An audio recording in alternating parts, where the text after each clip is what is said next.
شروع اللہ کے نام سے جو بڑا مہربان نہایت رحم والا ہے۔ حامیم۔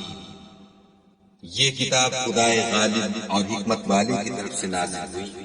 ہم نے آسمانوں اور زمین کو اور جو کچھ ان دونوں میں ہے مبنی بر حکمت اور ایک وقت مقرر تک کے لیے پیدا کیا ہے، اور کافروں کو جس چیز کی نصیحت کی جاتی ہے اس سے منہ پھیر لیتے ہیں۔ کہو کہ بھلا تم نے ان چیزوں کو دیکھا ہے جن کو تم خدا کے سوا پکارتے ہو؟ ذرا مجھے بھی تو دکھاؤ کہ انہوں نے زمین میں کون سی چیز پیدا کی ہے یا آسمانوں میں ان کی شرکت ہے۔ اگر سچے ہو تو اس سے پہلے کی کوئی کتاب میرے پاس لاؤ، یا علم انبیاء میں سے کچھ منقول چلا آتا ہو تو اسے پیش کرو۔ اور اس شخص سے بڑھ کر کون گمراہ ہو سکتا ہے جو ایسے کو پکارے جو قیامت تک اسے جواب نہ دے سکے اور ان کو ان کے پکارنے ہی کی خبر نہ ہو۔ اور جب لوگ جمع کیے جائیں گے تو وہ ان کے دشمن ہوں گے اور ان کی پرستش سے انکار کریں گے۔ اور جب ان کے سامنے ہماری کھلی آیتیں پڑھی جاتی ہیں تو کافر حق کے بارے میں جب ان کے پاس آ چکا کہتے ہیں کہ یہ تو صریح جادو ہے۔ کیا یہ کہتے ہیں کہ اس نے اس کو از خود بنا لیا ہے؟ کہہ دو کہ اگر میں نے اس کو اپنی طرف سے بنایا ہو تو تم خدا کے سامنے میرے بچاؤ کے لیے کچھ اختیار نہیں رکھتے۔ وہ اس گفتگو کو خوب جانتا ہے جو تم اس کے بارے میں کرتے ہو، وہی میرے اور تمہارے درمیان گواہ کافی ہے، اور وہ بخشنے والا مہربان ہے۔ کہہ دو کہ میں کوئی نیا پیغمبر نہیں آیا، اور میں نہیں جانتا کہ میرے ساتھ کیا سلوک کیا جائے گا اور تمہارے ساتھ کیا کیا جائے گا۔ میں تو اسی کی پیروی کرتا ہوں جو مجھ پر وحی آتی ہے، اور میرا کام تو علانیہ ہدایت کرنا ہے۔ کہو کہ بھلا دیکھو تو اگر یہ قرآن خدا کی طرف سے ہو اور تم نے اس سے انکار کیا، اور بنی اسرائیل میں سے ایک گواہ اسی طرح کی ایک کتاب کی گواہی دے چکا اور ایمان لے آیا، اور تم نے سرکشی کی، تو تمہارے ظالم ہونے میں کیا شک ہے؟ بے شک خدا ظالم لوگوں کو ہدایت نہیں دیتا۔ اور کافر مومنوں سے کہتے ہیں کہ اگر یہ دین کچھ بہتر ہوتا تو یہ لوگ اس کی طرف ہم سے پہلے نہ دوڑ پڑتے، اور جب وہ اس سے ہدایت یاب نہ ہوئے تو اب کہیں گے کہ یہ پرانا جھوٹ ہے۔ اور اس سے پہلے موسیٰ کی کتاب تھی لوگوں کے لیے رہنما اور رحمت، اور یہ کتاب عربی زبان میں ہے، اسی کی تصدیق کرنے والی، تاکہ ظالموں کو ڈرائے اور نیکوکاروں کو خوشخبری سنائے۔ جن لوگوں نے کہا کہ ہمارا پروردگار خدا ہے، پھر وہ اس پر قائم رہے تو ان کو نہ کچھ خوف ہوگا اور نہ وہ غمناک ہوں گے۔ یہی اہل جنت ہیں کہ ہمیشہ اس میں رہیں گے، یہ اس کا بدلہ ہے جو وہ کیا کرتے تھے۔ اور ہم نے انسان کو اپنے والدین کے ساتھ بھلائی کرنے کا حکم دیا۔ اس کی ماں نے اس کو تکلیف سے پیٹ میں رکھا اور تکلیف ہی سے جنا، اور اس کا پیٹ میں رہنا اور دودھ چھوڑنا 2.5 برس میں ہوتا ہے، یہاں تک کہ جب خوب جوان ہوتا اور 40 برس کو پہنچ جاتا ہے تو کہتا ہے کہ اے میرے پروردگار، مجھے توفیق دے کہ تو نے جو احسان مجھ پر اور میرے ماں باپ پر کیے ہیں ان کا شکر گزار ہوں، اور یہ کہ نیک عمل کروں جن کو تو پسند کرے، اور میرے لیے میری اولاد میں اصلاح و تقویٰ دے۔ میں تیری طرف رجوع کرتا ہوں اور میں فرما برداروں میں ہوں۔ یہی لوگ ہیں جن کے اعمال نیک ہم قبول کریں گے اور ان کے گناہوں سے درگزر فرمائیں گے، اور یہی اہل جنت میں ہوں گے۔ یہ سچا وعدہ ہے جو ان سے کیا جاتا تھا۔ اور جس شخص نے اپنے ماں باپ سے کہا کہ اف اف، تم مجھے یہ بتاتے ہو کہ میں زمین سے نکالا جاؤں گا، حالانکہ بہت سے لوگ مجھ سے پہلے گزر چکے ہیں، اور وہ دونوں خدا کی جناب میں فریاد کرتے ہوئے کہتے تھے کہ کمبخت ایمان لا، خدا کا وعدہ سچا ہے، تو کہنے لگا یہ تو پہلے لوگوں کی کہانیاں ہیں۔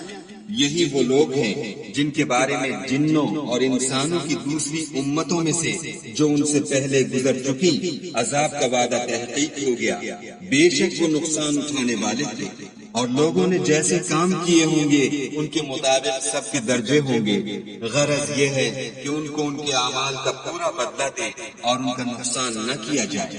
اور جس دن کافر دوزخ کے سامنے کیے جائیں گے تو کہا جائے گا کہ تم اپنی دنیا کی زندگی میں لذتیں حاصل کر چکے اور ان سے متمتع ہو چکے، سو آج تم کو ذلت کا عذاب ہے۔ یہ اس کی سزا ہے کہ تم زمین میں ناحق غرور کیا کرتے تھے، اور اس کی کہ بد کرداری کرتے تھے۔ اور قوم عاد کے بھائی ہود کو یاد کرو، کہ جب انہوں نے اپنی قوم کو سرزمین احقاف میں ہدایت کی اور ان سے پہلے اور پیچھے بھی ہدایت کرنے والے گزر چکے تھے کہ خدا کے سوا کسی کی عبادت نہ کرو، مجھے تمہارے بارے میں بڑے دن کے عذاب کا ڈر لگتا ہے۔ کہنے لگے کیا تم ہمارے پاس اس لیے آئے ہو کہ ہم کو ہمارے معبودوں سے پھیر دو؟ اگر سچے ہو تو جس چیز سے ہمیں ڈراتے ہو اسے ہم پر لے آؤ۔ انہوں نے کہا کہ اس کا علم تو خدا ہی کو ہے، اور میں تو جو احکام دے کر بھیجا گیا ہوں وہ تمہیں پہنچا رہا ہوں، لیکن میں دیکھتا ہوں کہ تم لوگ نادانی میں پھنس رہے ہو۔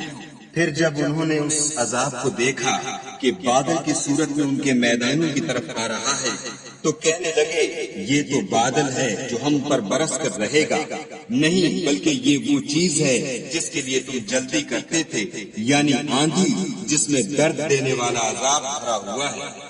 ہر چیز کو اپنے پروردگار کے حکم سے تباہ کیے دیتی ہے، تو وہ ایسے ہو گئے کہ ان کے گھروں کے سوا کچھ نظر ہی نہیں آتا تھا۔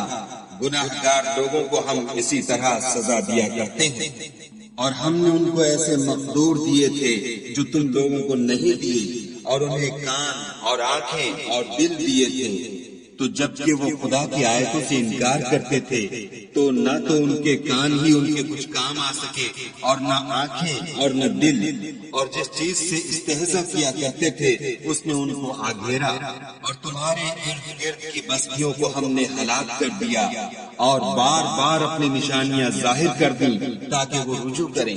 تو جن کو ان لوگوں نے تقرب خدا کے لیے خدا کے سوا معبود بنایا تھا انہوں نے ان کی کیوں مدد نہ کی، بلکہ وہ ان کے سامنے سے گم ہو گئے، اور یہ ان کا جھوٹ تھا اور یہی وہ افترا کیا کرتے تھے۔ اور جب ہم نے جنوں میں سے کئی شخص تمہاری طرف متوجہ کیے کہ قرآن سنیں تو جب وہ اس کے پاس آئے تو آپس میں کہنے لگے کہ خاموش رہو۔ جب پڑھنا تمام ہوا تو اپنی برادری کے لوگوں میں واپس گئے کہ ان کو نصیحت کریں۔ کہنے لگے کہ اے قوم، ہم نے ایک کتاب سنی ہے جو موسیٰ کے بعد نازل ہوئی ہے، جو کتابیں اس سے پہلے نازل ہوئی ہیں ان کی تصدیق کرتی ہے اور سچا دین اور سیدھا رستہ بتاتی ہے۔ اے قوم، خدا کی طرف بلانے والے کی بات کو قبول کرو اور اس پر ایمان لاؤ، خدا تمہارے گناہ بخش دے گا اور تمہیں دکھ دینے والے عذاب سے پناہ میں رکھے گا۔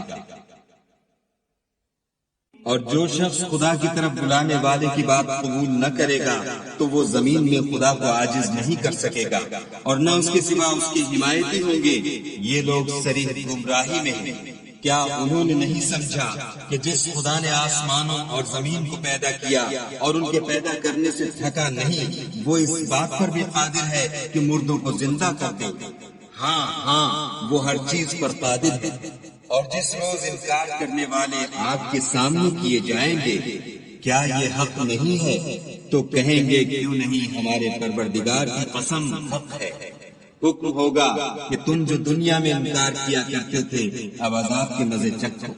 بس اے محمد صلی اللہ علیہ وآلہ وسلم، جس طرح اور عالی ہمت پیغمبر صبر کرتے رہے ہیں اسی طرح تم بھی صبر کرو، اور ان کے لیے عذاب جلدی نہ مانگو۔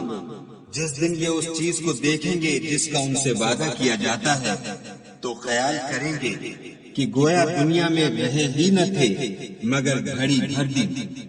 یہ قرآن پیغام ہے، سو اب وہی ہلاک ہوں گے جو نافرمان تھے۔